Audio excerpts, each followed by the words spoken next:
The natural state of the free market is deflation, and prices should fall. And if you're measuring in Bitcoin, prices are falling at the same rate as that technology is growing. So if you measure things from Bitcoin instead of convert Bitcoin to your piece of paper, then you'll see exactly, precisely what I'm saying. Your model of the world, if it's correct, should match exactly what's happening. So the model I laid out in the world is free markets deflation, technology is moving exponentially.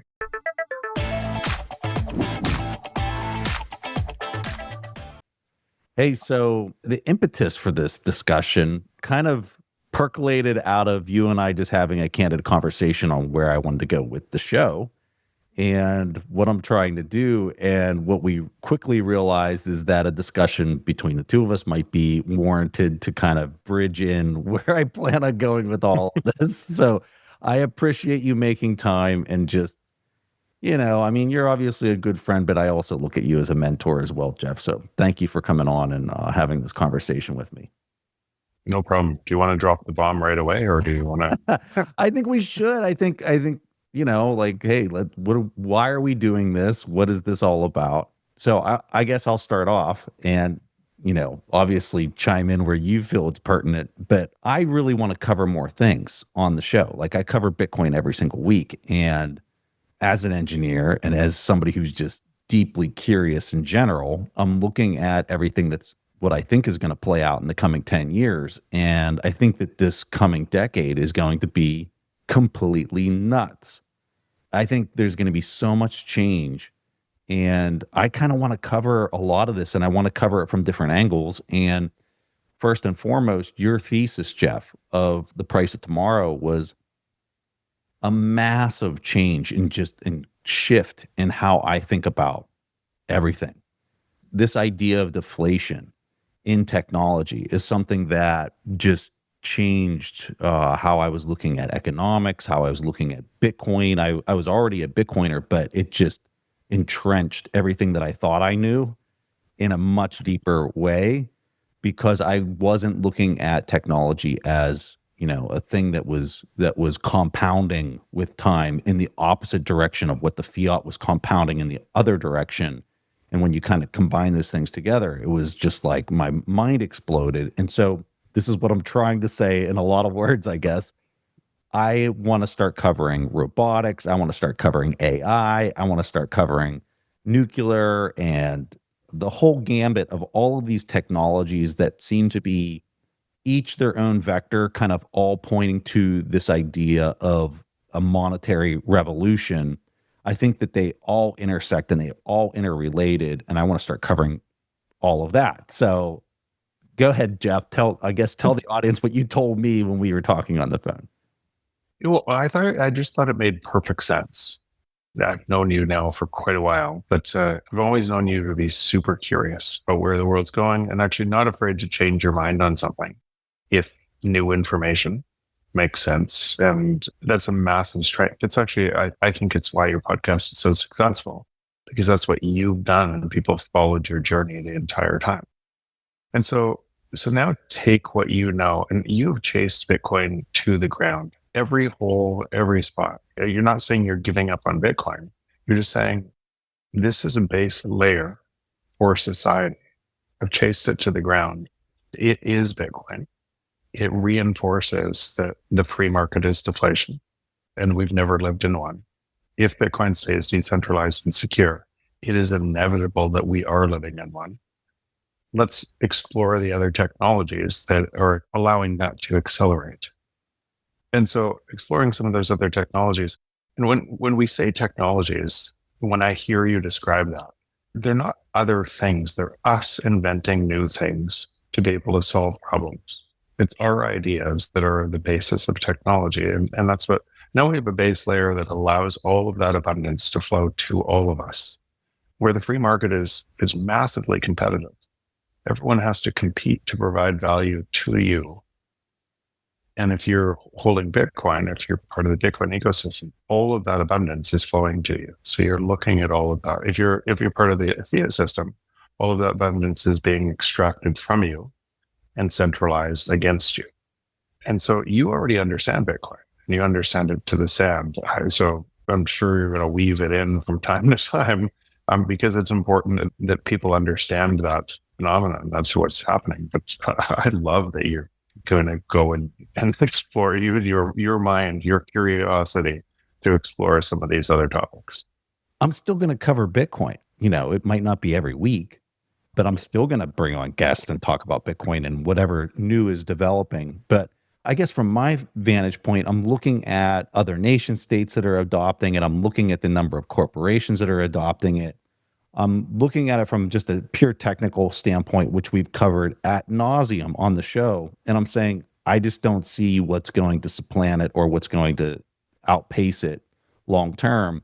But I'm looking at all these other things and I'm saying the deflation that's happening, like this Optimus robot, humanoid robot, like we can talk about that, I guess, a little bit more. But when I'm looking at things like that, I'm looking at AI and I'm looking at these virtual worlds that they're using to potentially train humanoid robots and all this kind of stuff. And I'm thinking, this is going to be absolutely insane in the coming decade. And I'm combining that with what I'm seeing in Bitcoin. And I'm saying, how in the world can any of these, sovereign entities that are just printing pieces of paper at a breakneck pace possibly compete with Bitcoin or where this is all going from an abundance standpoint?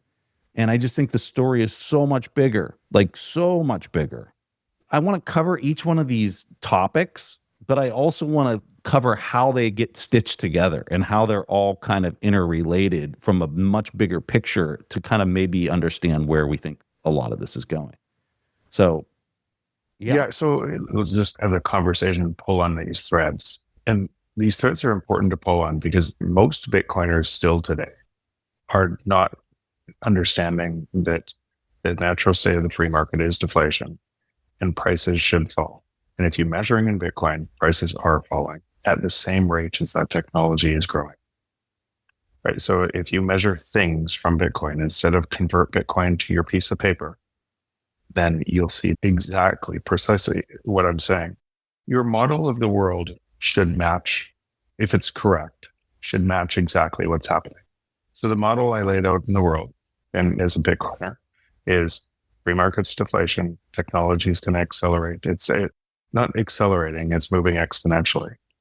And we couldn't understand exponentials. And that meant all of these technologies, they're going to coincide at the same time at these rates we can't even understand. And it's going to seem crazy. But if you were in Bitcoin, then all prices are falling by that rate. If you're not in Bitcoin, all of that has to be consolidated at that rate. And it would look like coercion and control. Most people are giving the system of coercion and control more energy by leaning into it, by their fear in it. Mm-hmm.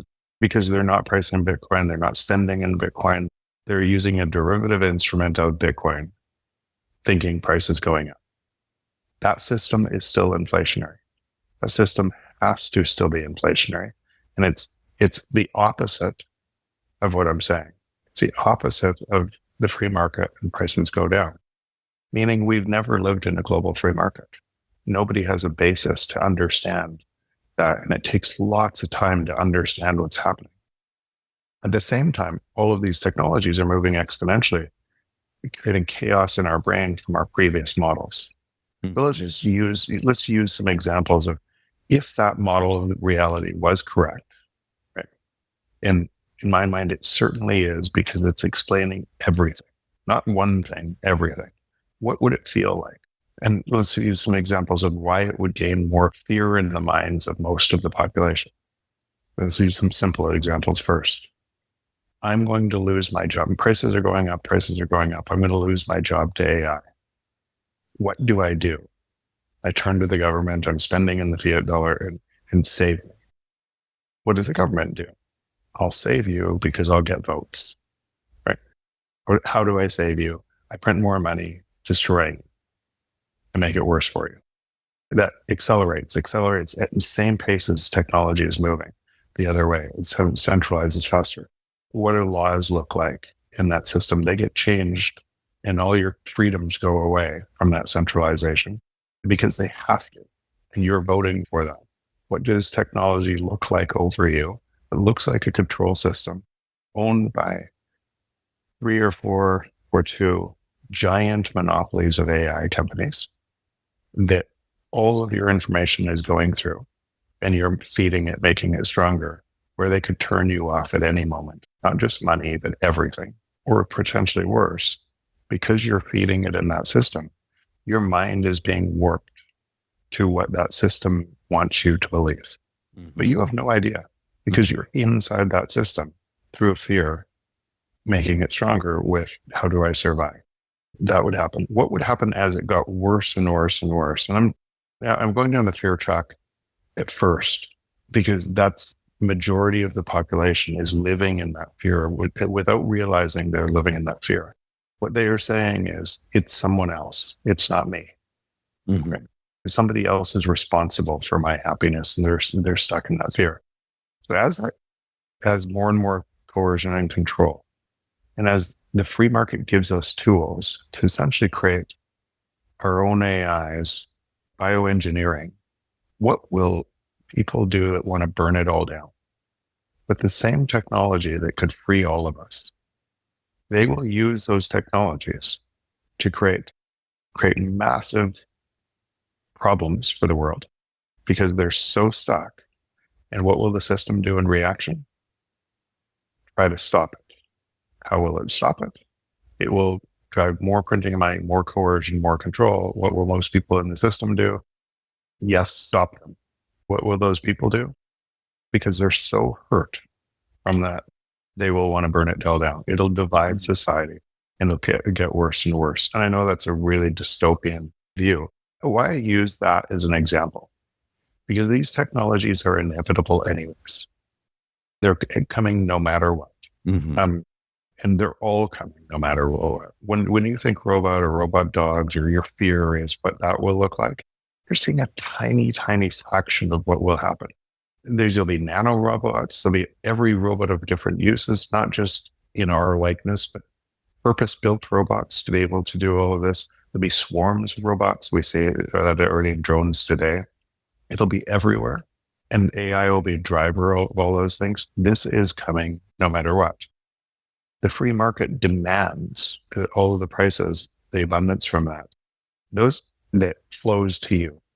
Because an entrepreneur cannot create more value without you using the more value and it flowing to you. You're part of the free market. So if you had money that was broken from that, it would extract that from you. In the world I described from Bitcoin, there would be no reason to fight with everybody, to divide everybody, because your life would be getting better and better and better and better and better and better and better from all of this same thing. The only way as an entrepreneur, instead of it looking like 2 or 3 big food monopolies, drug monopolies, robot monopolies, AI monopolies that are going to merge and all interact with the government with your money together to control you, but money has been stolen from you. There will be thousands of companies by individuals trying to deliver value to you. And there can't be a monopoly in the world that I'm describing. I think that's the thing also that I want to make sure is covered is this idea of open source technology as it relates to AI, as it relates to robotics, as it relates to all of these different things. Because if the money, like you're describing, Bitcoin, is there providing value and allowing incentivizing cooperation, as opposed to the opposite, which is what fiat's doing, the incentive for open source technologies is going to proliferate with time. And somebody needs to cover it. Somebody needs to be talking about some of this stuff. And we're seeing it already. Like we just, you and I had a conversation last week about an OS that was open source, that's through a web browser, things like that. I find that stuff so fascinating and so important for the world to see. I think I just saw last week, one employee took the entire weights of XAI's current model and took it to OpenAI. And so I think another part with this existing system and the way that all these technologies are being built is I think they're very precarious to protection. And I think that with time, the models, like some of these very advanced models, are going to be leaked. And I think you're going to have this this movement from an open source standpoint that is somewhat unstoppable in the same direction that you just kind of described, the proliferation of these fiat-based tech and centralized technologies. It's the classic, you're watching a movie and there's the villain and some positive cooperative force, entity, individual, or whatever almost has to be able to be stood up to counter it. And I think that we're seeing this literally play out in real time with the world and the way that it's shaped in the technology and all this stuff that's happening. And I guess I want to cover all of it. I want to be there covering all of it. But you're going to be super important in that, because everyone that I see covering that right now, everyone I see covering it right now, they have a bias within the fiat world, meaning it all gets centralized at a faster rate. And that's why you just keep on coming down to the first principle. The natural state of the free market is deflation. Prices fall to the marginal cost of production. What would you expect to happen in that natural state of the world? You would expect, as technology exploded, prices to fall to the marginal cost of production. What's happening in the world? Not that, unless you're measuring in Bitcoin. Yeah. Unless you're in Bitcoin. And so even when you say open source is fantastic, and I'm a huge proponent, but it won't need to be open source everywhere because entrepreneurs are going to compete. And if what they're giving you, if it provides value for a while, then somebody else, because of the margin they're making, will compete with them. That's right. And prices will fall. And so today, where does the money for open source come from? The money from open source comes from somebody wanting to donate, that they're making this money over here to this other system. So it's coming, that money from open source, not that that's bad or good or anything else. I love that. The money's still coming from somebody who's made the money from a broken system that is donating. And if the money dries up, then there is no open source. The free market has to win. We are a part of the free market. The more you do in the free market, the more you do in Bitcoin, the faster it wins. Every one of us, every single person on the planet has agency in that discussion. If you're not in that discussion, so now you take what you know about Bitcoin, what you know about your own agency, operating in a system that needs to remain decentralized and secure for this global abundance to flow to all of us. And you marry that with all of these technologies, and you will stitch together a show like no one else's show, because all of those other shows are through a fiat lens. I want to get a little specific on something that literally this came out yesterday. Elon Musk replies to this whole Mars catalog. They were asking a question about, scaling and becoming multiplanetary and all this. And this was Elon's response, which I think is just mind-blowing. Check this out, Jeff. There's their question. And his response down in here says 80% of Tesla's value will be Optimus. That is totally nuts for him to come out and say that based on what we know about Tesla today and the cars and like where all of that's at. And just, you can just see where he thinks all of this is going, like very quickly for a product that hasn't even launched yet. And I know Elon can be very, he can say things way ahead of time that's their value. No, what he's not saying is that value? Because what you're describing, even in that tweet, or he's describing in that tweet, he's describing, I'm going to have the largest company in the world, and it's going to be a giant monopoly because it's fake money. That's what he's describing, or what people are reading. What he's not describing is he's being repriced by Bitcoin right now. His company is being repriced by Bitcoin right now. And over Bitcoin's term, that 80% could be a really small company with thousands of competitors, and it still might be true. Oh yeah, I see what you're right. Do you see what I'm saying? And I know, because I'm pretty close to the robotics sector and but very close to the AI sector. That's why I bought X, or that's why I bought Twitter. Yeah. To digest the information, your information, to be able to train the models, add those models to the vision that Tesla has and all of the vision models to be able to move this. He's got a fantastic engineering team, and he is one of the leaders. But those leaders are coming out of China as well. Those leaders are at a crazy rate. Look at the cars coming out of China. in comparison to the cars coming out of Tesla. And you'll see, wow, that competition is real. He is not the only one doing this, and he's not winning everywhere. He's winning where he has a regulatory moat. You know what's interesting about the car thing? So we were over in Dubai, and we were talking to some of the people, the Uber drivers that were driving us around, and some of the cars, I'd never seen some of these cars before that were on the road. And I started talking to one guy about it, and he said, oh yeah, a lot of these are Chinese car manufacturers. And what was weird was some of them looked like a Range Rover, or some of them looked like brands that in the US, like almost identical. But then you get inside, and the bells and whistles that they have inside and the intelligence in the car was off the charts. And I'm there thinking to myself, well, this was the other point, was the price was so much cheaper than what you would pay for one of these Western car brands. And then it dawned on me, it's like they are eating the data out of these cars, where they're driving, what they're saying inside, all of it at a discount or maybe even cost, so that they can collect all that information. And so to your point, which I think is very salient, is the competition isn't just like what we're seeing here in the US or what we're being fed through our social media feed. So much of this race of deflation, technological deflation, is happening on an international scale. And I think like way more profound and way more competitive than many of us realize. So way more. So those cars are a third of the price. Wow. They're just losing money on them. They might not be losing money. Their labor is cheaper. These are dark robotics factories that are becoming AI built. They don't have any lights on. They don't have any humans. So first, the human labor was a lot cheaper. And the human labor was cheaper because China was using their currency as an advantage to keep their exports up, to have the human labor cheaper. So their labor was cheaper. What did the free market do?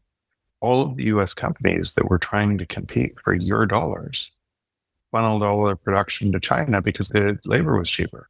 What did that do? China needed to be competitive at a price that was lower and lower and lower. So they automated. They created some of these first dark factories that didn't have humans in them so that they could reach price point. As the US regulatory mode on their cars protected Tesla and GM and other cars, what did the China market do? They sold those cars to anyone else who wanted to buy them. And that's why they're lower cost, not because they're giving them away.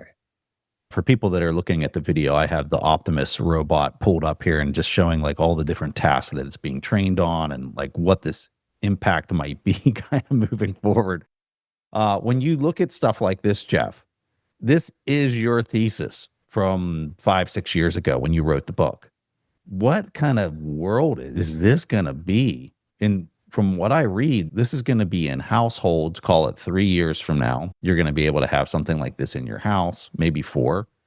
And then at scale, you're probably 7-8 years out where these things are everywhere. And it's not just, like you said, not just this robot. It's going to be all sorts that are maybe more specialized for the factory. I think the humanoid ones are going to be the ones that go into the homes. But when you think about how much labor is going to be eaten away at with things like this, I can't even wrap my head around it. Yeah. So when you're showing this, now some of the stuff that's happening behind the scenes to do that. First, in that video, you saw a whole bunch of humans. Mm-hmm. 5 years, it won't look like that. Yeah. But to do the hand articulation, how much pressure do I put on this object to be able to pick this up, to cut, to sweep, to do all of these things that you're talking about, tied into everything else, to walk, these are complex tasks that are being tackled. It's hard to comprehend. I saw a robot skin investment that I didn't actually make, but most of this is done by cameras today. It takes tons of camera dimensions and everything else, tons of data to be able to train this. This skin, censored skin, has the same feel, touch as we do. And then all of that data is collected into the models because it has all of these sensors. Think about what it would look like in gaming, right? If you had haptic sensors everywhere and what that gaming would look like. Now cover a robot in the same haptic sensors everywhere. And now it picks up more information for the AI to learn at a greater pace and can do all these things. The confluence of all of these things is happening at a rate that if you're outside of it, um, and it's going to be interesting. I'm interested to follow your journey and your new show too, because you're going to be able to weave together this plus this plus this plus this plus this and all of what's happening on Bitcoin to show, wow, like the rate of this and what this means, where so many people are in a silo, one of these silos, and not understanding how the greater picture all unfolds together. So on that topic, I want to talk about how AI, just in general, is augmenting the learning of some of these humanoid, or has the potential to augment the learning. So check this out, Jeff. So here is what appears to be like a video footage, right? You're looking at a person walking through a museum right now, first person view. They're looking at just, some rocks. They're looking at a dinosaur there. They're kind of moving around. Here they are on a market walking. There's flowers on the street. And all of this is being generated real time with AI. This is Genie 3, which is just ad hoc making things up as it goes through, it ingested a bunch of video footage from YouTube, evidently, is how this was generated. I believe this is a Google model. And so you're looking at it and saying, well, how in the world would this ever be used? And you just got done talking about how on the robotics side, how it has to be trained on like all of this information, right? It has to be in this real environment. But one of the fastest things that we're finding on the robotics side for training purposes is simulated training. So you put the robot in this synthetic environment, you tell it to, learn how to dance, or you learn how to pick up this ball or whatever it is, and they go over and over again. But if you have this simulated environment where they can run a million iterations of it, they can learn, you went back to bed and you slept for the night, you come back in the morning, and now the robot's perfect at picking up the ball, as opposed before where it had to do it in the real environment. It might have taken 5 days. So I'm looking at this synthetic environment that's being ad hoc built on the fly. My understanding is that it can remember up to like 90 seconds of what it showed before in the environment, like as it's just spontaneously generating all of this on the fly.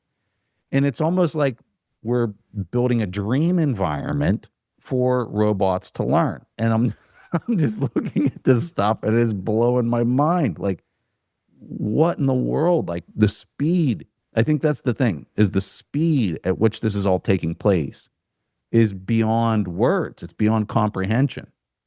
Yeah, and that can do one of two things. You could get excited about that, be part of it, or you could get fearful of it. And how does this impact me right now? And these technologies are impacting all of us, and we're parting them. We see these things, we say, well, how dare those companies take our jobs? What are we going to do about it? Well, we live in a fiat system making sure those companies take our jobs. And prices rise that whole time while that happens. Now to take your synthetic data and take it to its natural conclusion, or let's live in that centralized world, not through Bitcoin. Then all of the information inside the system, more and more of it would be synthetic. It would be what we were told. We wouldn't know the difference. We would be stuck in that world, right? That's what it would look like. I don't think it ever goes like this. By the way, this is also the same collision between what's happening in the world, what you can feel that's happening in the world, and then you can take your own actions within that collision, and you could say, what future am I making stronger with my actions? Am I making the one where I live in this synthesized world stronger, where somebody's controlling me and everything I do? Or can I make the free market stronger with my actions? Right. And every single person is going to play that in these. We are the supercomputer in my mind, right? The new information, what was there before, not that it can't come from the computer, but the new information or there is always from our mind, outside of the information the system holds. And we are the thing that says, wait, what about this? What about this? What about this? And so we're bringing that new information to a system that the output is the prices, say the output is the prices fall. Like if you trained garbage in, you'd get garbage out, right? If it was all synthetic information, look at what some of the algorithms did if you use Google as an example. Now we've destroyed a whole bunch of the woke, but look at what the algorithms did on some of what that looked like. Yeah. Right? When you asked it a question. And the reason it looked so egregious to you is because your brain said that's not right. Yeah. Now, imagine if you didn't know to say that's not right, right? That your brain said, oh yeah, that's okay. That's okay. Okay. That's what that other system looks like. Mm-hmm. If I was going to push back on whether, where this is all going could start generating its own unique, useful data and, more importantly, creative thoughts on how to advance things forward from a robot's perspective, I think that leading experts in the space would make the argument that this is why we need humanoid robots. We need the AI to be able to nest itself into a vehicle that allows it to go out into the environment and sense the environment, have its own unique experiences. And when it can go out in there and do that and retain its own unique experiences, then it's going to have a more compartmentalized experience that, in training an AI, if you train it on a massive data set, it's hard for it to be an expert in one specific thing. But if it goes out and it learns in that specific domain, let's say that it's trying to be a doctor, right? And it's shadowing a doctor and it's being fed with tons of real information for years in that specific domain. And it's not compressing other information that would cloud its judgment, right? That you might start getting very unique insights and you might start getting advancements from that compartmentalized robot or humanoid robot that's going out there and living a unique life. Would you agree with that, Jeff, or would you disagree with something like that? Yeah, so I don't see, and I'm going to be interested to watch some of your shows and that point of view. So my mind is open. But if you said, what do I believe? I don't believe it at all.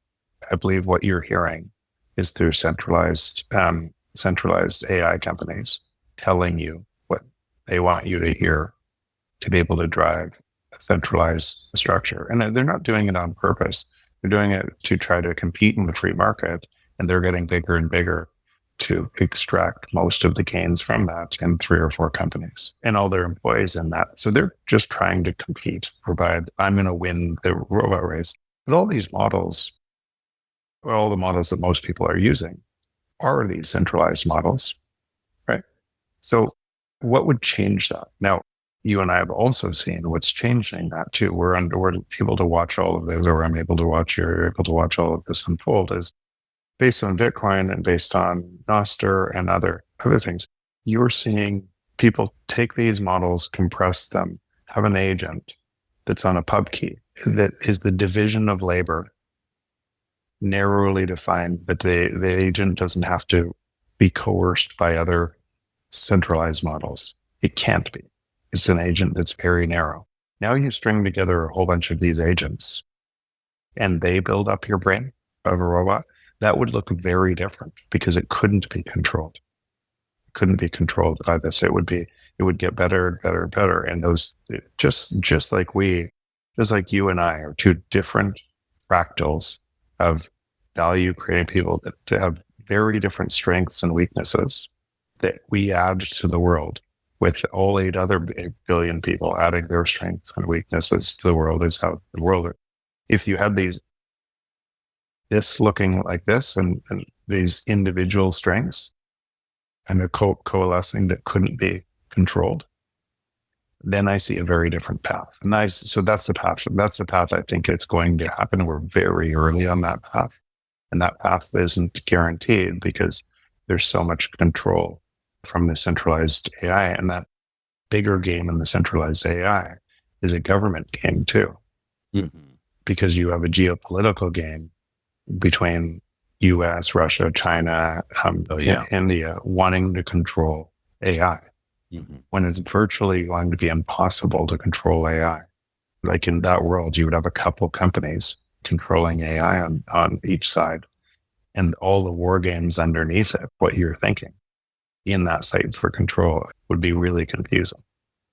I think you're already seeing somewhat of that bifurcation playing out, where China is the centralized government AI.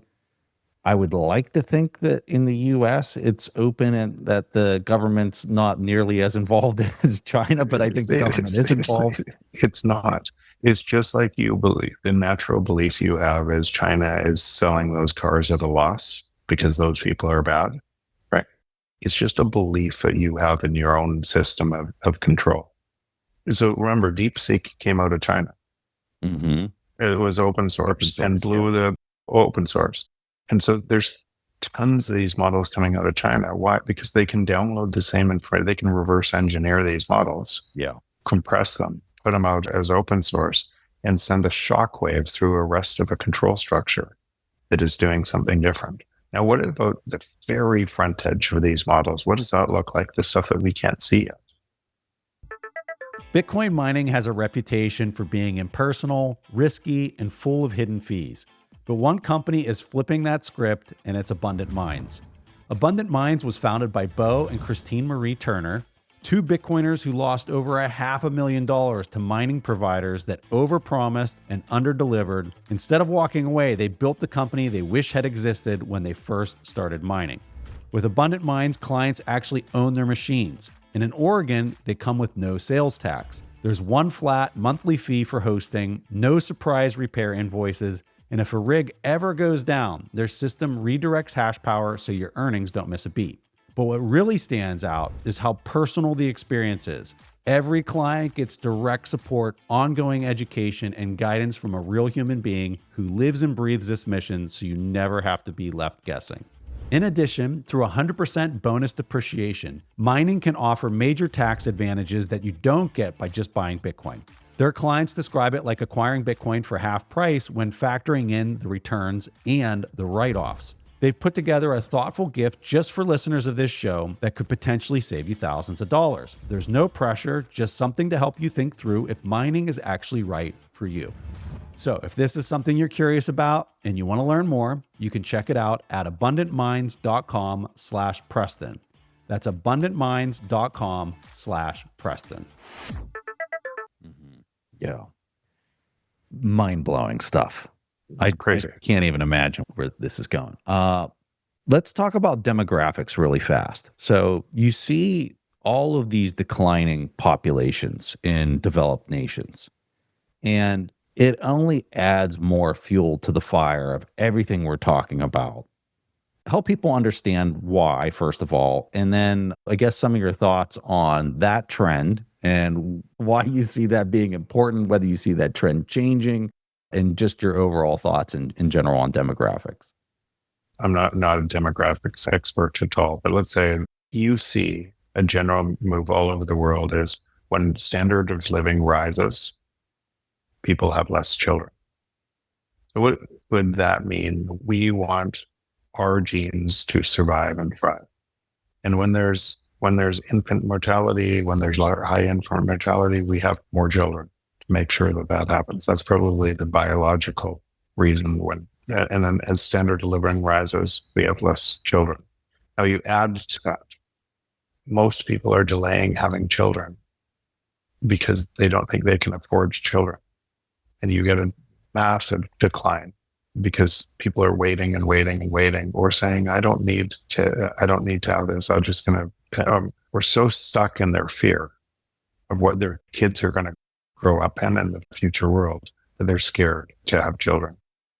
And so what are all these things? It's just one more kind of giant thing that people are in their bubble and worried about from their bubble or in the fiat world that is contributing to the fear. Like, name one problem, any global problem that you care about. I'm not talking to your audience, not you, Preston, that you care about that could be solved by debasing money. The problem that you're worried about is from the debasement of money, from the control of money, every single problem. Yeah. But where the opposite system would provide opposite results. So what does that mean? Well, I would say, and even in Bitcoin, When I say 90% of Bitcoin are measuring it from a fiat instrument, what does that mean? They're giving more strength to a world that's centralizing faster. Yeah. So what would I expect those people to do? Sell their Bitcoin back to the fiat paper. And then the fiat papers devalued again and again and again. And so they might look pure rich for a while in that. But what does that mean? Like when I say that, it means we are so early in this transition. What does that mean? This transition is going to be chaotic. Mm-hmm. And where you're putting your energy in the transition, it will be less chaotic for you because they're all the demographics is tied to it. Oh, yeah. The capital and labor searches for where capital and labor is treated fairly. Mm. And so what you have is nations around the world, and this is happening in Bitcoin too, right? You have this base layer that if it stays decentralized and secure, which you are a part of making sure. If you run a node, you contribute your time to a system that is for you, right? If you're spending in that currency, you're contributing to a global free market that is for you. And I could say the same thing's the opposite. If you're not, you're contributing to a world that's extracting from you at a rate. And I'm not making a judgment what people should do or shouldn't do, but they can ask themselves, do I have agency in the world that I'm creating or do I not? And we see this in Bitcoin because we're so far into it and we're seeing all of these things emerge. But when people move more of their time to Bitcoin, their lives get better. They see that they want to have children. It would be just a mere reflection of their belief set playing back, which would be true in the natural state of the free market. Everything would be just playing out, and the more people there. But if very few people understand what we're talking about right now, they're still stuck in this other system, then it's going to be chaotic. Yeah. So looking back at your book, The Price of Tomorrow, so we're already a half a decade in on the book. If you had to rewrite or add chapters, what would you, looking at the assessment of what was in it versus what you wish maybe could be added or should have also been in it, what would you put? I would have gone deeper on energy. I would have gone deeper on nuclear. And I think at that time, I probably had a bias too on that specific technology because it was one of those ones that was excluded from my data set intentionally. Mm. And I think potentially in that, you start to learn more of how you thought and what different changes, but that would be one I would for sure go deeper on. And then I don't think I would have written any more on Bitcoin at the time. I would now because I'm so much deeper on what that looks like. At that time, and I've said this on many podcasts, I had a 5% probability in my mind that Bitcoin would fail right, in time. And I came with that 5% probability because understanding that we'd never lived in a global free market, that meant we had to be part of the problem because we use things that provide us more value each day. But we lived in this other system that was extracting that value. But that meant for over 5,000 years, we were in a zero-sum game, that we must have been part of the zero-sum game. Right? And I figured there's no way Bitcoin could resolve that paradox because it's us. It's not somebody else. It's us that won't let that. And so if you figure it's us, and there's all of this history that shows that you're not going to get out of this trap, then you have to have a really high bar on Bitcoin's remaining decentralized and secure. And it was through that high bar trying to break Bitcoin that my actions changed. I contributed more of my time. I started running a node. I started spending in it. We started the venture capital company together to invest in others that were building onto it together. It was that I understood I had agency in the world I wanted to see, and nobody could take my agency because that agency was with tens of thousands of other nodes that also had agency that were protecting this. And no matter what this system said or did or anything else, I had agency. because I realized by doing that I had agency. Now I wanted to protect that, wanted to spend more time. I spend a lot of time teaching others or helping others to see that they have agency too. I wouldn't have changed the book at that time, but I sure have learned a lot from that time. And if I were to write something more, I would write on this piece, because I think there's so many people still trapped in the fiat world that don't realize that the jail cell door is open, that they can walk over, have an agent. Yeah. They have a complete agency in the world that they want to create. And it doesn't have to be one of fear and coercion and control. It can be one of hope, truth, and abundance. What a powerful statement. I don't even want to ask another question because I want to end it on that. That is such a powerful statement. Jeff, thank you so much, mostly for just being a close friend and somebody that's always providing just keen insights and things like that. I just feel super blessed to be able to call you a friend and somebody that I can always call on and get just really sound advice from. So Right back at you. And I can't wait for you, this new part of the journey. It's going to be fun. I'm going to be an avid listener. I'm excited to cover it. I'm just really excited about all these things. And the thing that I've learned from doing this show for a decade is if you do have an interest in something and you just kind of reach out to experts and bring them on for conversations, you can just share in this learning experience. I'm learning every show I do. I'm learning right along with the audience and the guests that come on. And it's just a really, really fun experience. So I'm looking forward to covering some of this stuff. And I want to emphasize this. I'm still going to cover Bitcoin. I'm still going to be bringing on guests to talk about Bitcoin as well. But it's going to be in addition to all these other things. And hopefully I'm able to kind of stitch it all together and provide the holistic picture is what I'm really trying to do of where we're going, man. Where are we going this coming decade? It's going to be nuts. Nuts. It's going to be fun. It's going to be fun. And it's going to be, I believe, it's going to be a very abundant world for those that are moving away from that fear of the legacy, fiat, entrapment, prison cell. And like Jeff said, the door is wide open for those that want to choose to walk out of it. So very exciting stuff. We're going to have a link to Jeff's book in the show notes. Anything else in Jeff's, you're not really active on X, you're more active on Nostr these days, from what I understand, Jeff, right? Any other highlights that you want to put out there or things that you want to promote? No, I'm just looking forward to following you and your learning adventure on this. It's going to be fun to watch. Thanks, Jeff. Thank you so much for making time. Thank you. So I've wanted to do a summit of summits, and Kathy's the one that kind of planted this in my head. She's like, Rod, there's a convergence happening right now between Bitcoin, AI, energy, and all these industries, and they're all converging and colliding right now. Mm-hmm. And it's going to be fascinating to see what happens. And I'm like, yeah, you know what? We need to bring that conversation to light. And it would be very tough to do it. Like our park summits are very focused on Bitcoin and freedom tech, and they're like 100, 150 people. This one, I really want to bring a lot of the industry leaders across Bitcoin, AI, energy, and freedom tech together